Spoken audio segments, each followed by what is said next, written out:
particular kind of crisis. But I think the capital then, in effect, went on strike and has since been disciplining the working classes, and by the middle of the 1980s had in effect won its battle against the working class globally. And I think that that is the situation today. That doesn't mean that all of the workers who are in China right now, and the workers in Bangladesh, and the workers in Mexico, and the workers here in Turkey, and so on, couldn't theoretically all come together and unite and actually push capital into a corner. And I'm not against that, obviously, but I just don't see that they have the power to do that right now, and I don't see that their either their organization, their legal capacity, or their capacity to mobilize is such as to make that the primary contradiction. If I was giving this talk, say in 1969 or 1970, I would have said that that is one of the dangerous contradictions of capital at that time. But it's known that the capitalists have got past that right now through globalization, through technological change. And I just give you a simple example. When I went to Baltimore in 1969, a lot of politics was mobilized through the steelworkers, which had something like 37,000 people employed in the steelworks. By the time you get to by 1985, there's only about 15,000 people employed in the steelworks, and by the time you get to 1990, there's only 5,000 people employed in the steelworks, even though it's producing the same amount of steel, which is the technological dynamism which was being deployed. Then, finally, imports defeat it, and so there's no steel produced there at all. So the politics in Baltimore has changed from that of a working class city with strong trade unions to no trade unions at all. The only institutions that defend the rights of the poor are the churches, actually. So it's a civil rights movement, and the churches and the right. And most of the organizations there are human rights organizations, no longer labor organizations. So that's how politics is now being worked out in many US cities. And as you see from a city like Detroit, you know. So yeah, I mean, any of the contradictions we talk about could become dangerous at any historical moment. And back in the 1960s, early 1970s, they were. I'm not saying they could never be again, but right now I don't see any danger whatsoever to the capitalist class interests. Okay, last question. Okay. Do you hear me? Yeah. Okay. I wanted to ask about whether you can historicize the scale or the favorable place of action, because everything that you present here is more in a, you could have made the speech in London, in Rio de Janeiro, in Mexico City, but I think you're historicizing now the types of struggle that can come together. You're historicizing contradictions during the time of Marx, during the 70s and now. And can you historicize again, if you historicize the contradictions, what is a favorable, not the geography, but the scale of action? Because when I look at Turkey, exactly what you are saying, you're giving me a framework to understand better what is going on in Turkey in terms of how struggles come together. Not only urban and workplace, but also environmental struggles come together. They are defense-oriented and they are problem-oriented. There is an action that is off to destruct a place, a new nuclear terminal, a power plant, or a workplace, a mass dismissal of people, or anything they are defense-oriented. This is why they are problem-oriented, and they have usually the same actors in front of them. We have some 50 corporations who are buying private universities, who are investing in hospitals, who are investing in power centers, these conglomerate type of capital.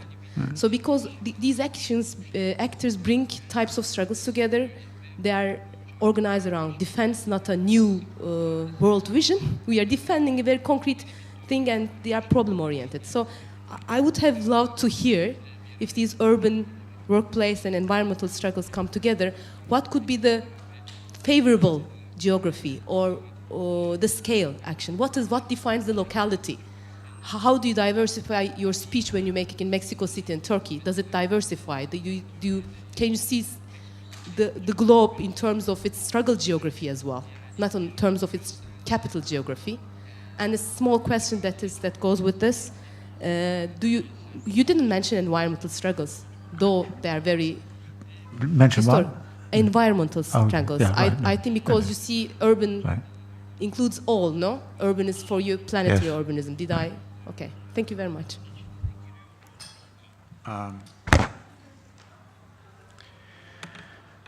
Yeah, I didn't mention environmental struggles, and I didn't mention feminist struggles. I didn't mention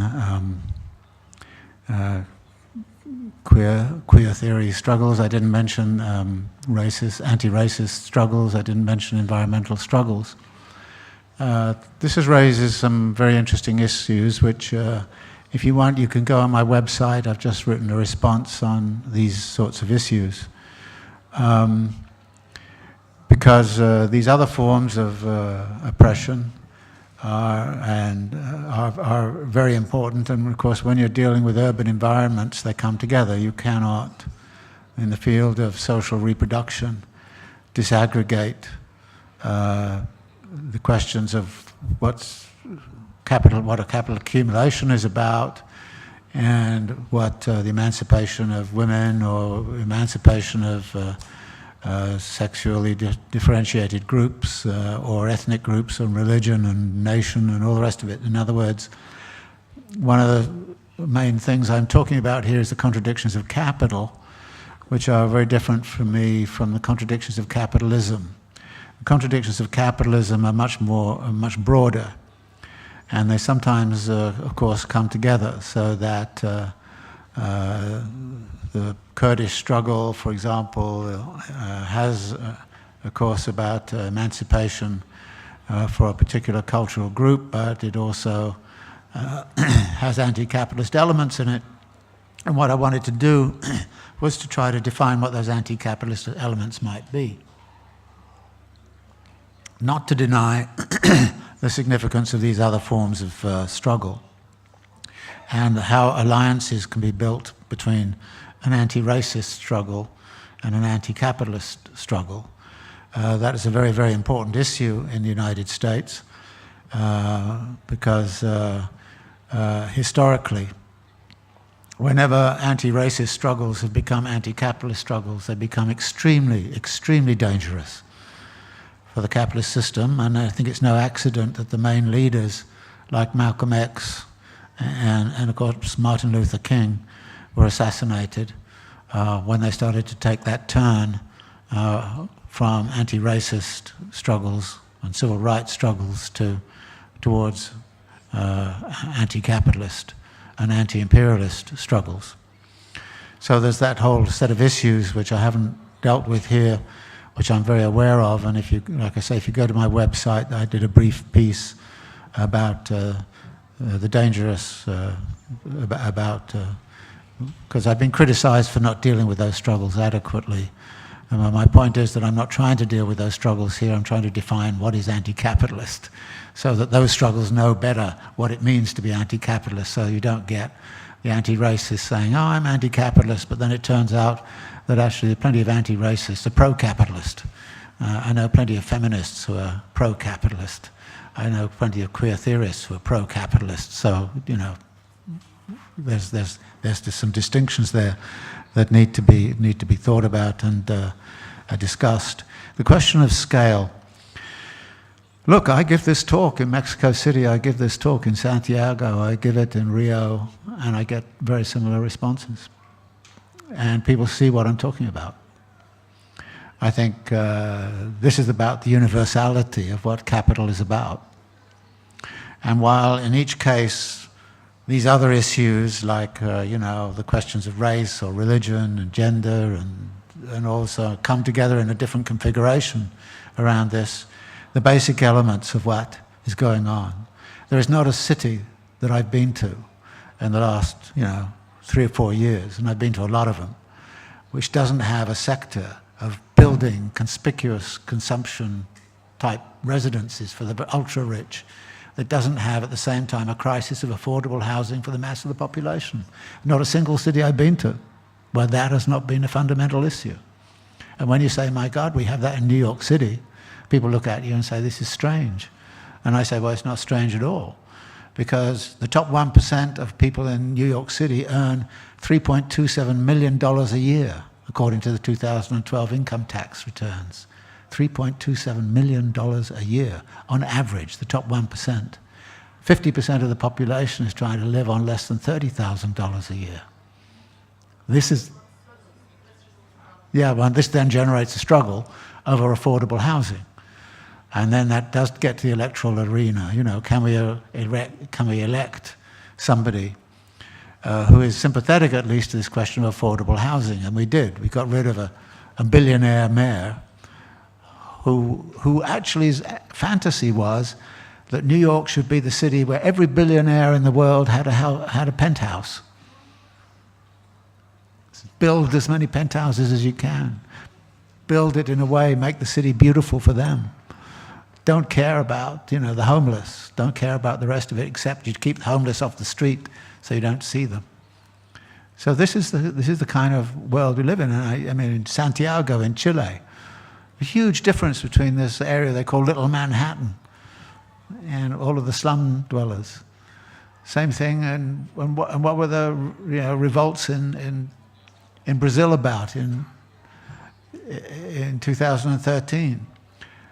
The state was pouring money into mega projects for the World Cup and the Olympic Games, not providing money for daily life, to improve daily life of the citizens. And people revolted against it. And you know, it's a soccer-mad country, which is absolutely mad at how that is being used to parlay into mega projects. Why is it that worldwide we're actually building cities for people to invest in, not for people to live in? And actually that principle applies in Dubai, it applies in Mumbai, it applies in Santiago, it applies in Sao Paulo. I haven't been to a single city where that's not going on. And then you ask the question, why is this going on in this particular way? And it's going on big time in China. Why is it going on?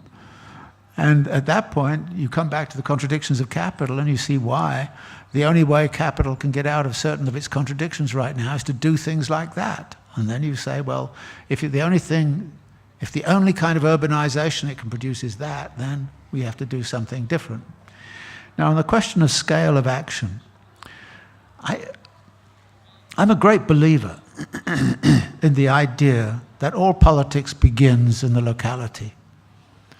It begins in personal daily life. And I don't think you can have any politics that is not rooted in daily life questions, which is why I want to talk about the politics of realization, because that's where people feel it, clearly. And everybody feels it in the household, not just simply the person who's working, but everybody, the kids, everything.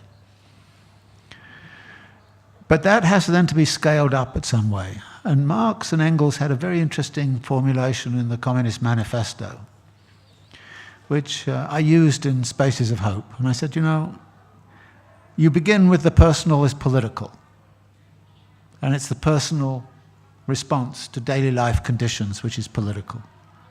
But at some point, that personal political thing has to come together with others. And in Marx and Engels, it was like people came together in the factory. Well, you don't only come together in the factory, you also come together in the social institutions in a neighborhood, in the communities, and so on. So you move to a different level. And so my personal politics and anger at what the landlords are doing is similar to my neighbors. And so there is another level, of what you might call the neighborhood level. And then Marx and Engels kind of said, but there are many different factories. And I would say there are many different neighborhoods. An alliance is formed between neighborhoods, and people start to talk about the qualities of urban life for the city as a whole. Now, anarchists are very good at mobilizing in the neighborhood, but they're not very good at talking about how to organize a city as a whole. Murray Bookchin was. He understood very well that unless you could figure out how the water supply worked and how the sewage disposal system worked, you were not going to have a viable city. And somebody has to think about the sewage disposal system for a whole city. So you have to then think about that. You then think about the bioregion and say, well, it's not only my city, but several other cities or several settlements around. So we have to think about the bioregion. How do we organize the bioregion? Can we organize food sovereignty for the city such that the city is basically fed and watered and its garbage disposed of on a bioregional basis? Is there a way to do that? And how do we set up an organizational form that can do that? Notice I'm talking about hierarchies here, and a lot of the left says you can't talk about hierarchies. As soon as you talk about hierarchies, you're a nasty Leninist or Stalinist or something or other. But you've got to have them. And then the bioregions fit into what's going on within a whole territory, like a state, like Turkey or the United States or whatever. How do you put that together? And again, this confederalism idea is important. And then Marx and Engels kind of said, and finally, of course, it means that workers of the world unite. You have to go from all of these scales to elsewhere. So they had this idea of sort of saying, well, we have to have these layers of activity. And one of the things that tended to happen, of course, and Raymond Williams is very good at talking about this, is as you move through these different layers, you get a different politics. You get a different vision. You see things clearly at the bioregional level that you don't see at another level. And you need then to talk about how this politics works with that politics. And globally also, we have these issues of global warming or something of that kind. We need to work somehow or other around those issues, so that the scale then becomes significant. And we have to be prepared to think about all of them. But what Marx and Engels did, and what tended to happen, I think, in many left organizations, is that as you moved away from the personal as political to other areas, you forgot that it's a dialectical relation, that you've always got to go back and reaffirm what you're doing, explain what you're doing from the bioregional level to the personal as political.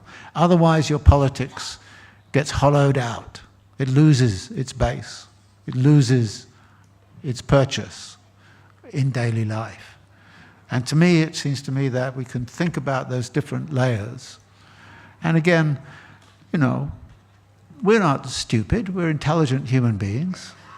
We can figure out that issues that arise at the bioregional level are relevant to us, and that we need to do something in our daily lives in order to meet something requirement of what is necessary from the bioregional standpoint or from the global standpoint. We can figure some of those things out. And it's a matter of rational kind of configuration. Again, I'm not an anti-capitalist because I have some defect in my DNA, nor am I anti-capitalist because I've been traumatized by some nasty capitalist who treated me badly or had my mind warped as an infant. In fact, I didn't start reading Capital till I was 35 years old, so there's hope for all of you yet.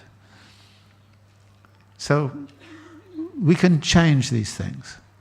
And again, thoughtful configuration, reflection on all of these issues is vital for political action, so that we understand where we are, what we're doing, and why we're doing it, which is part of what I was trying to do in the 17 Contradictions book.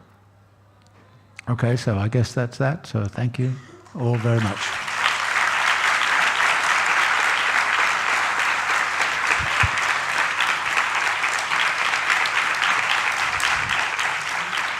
Evet.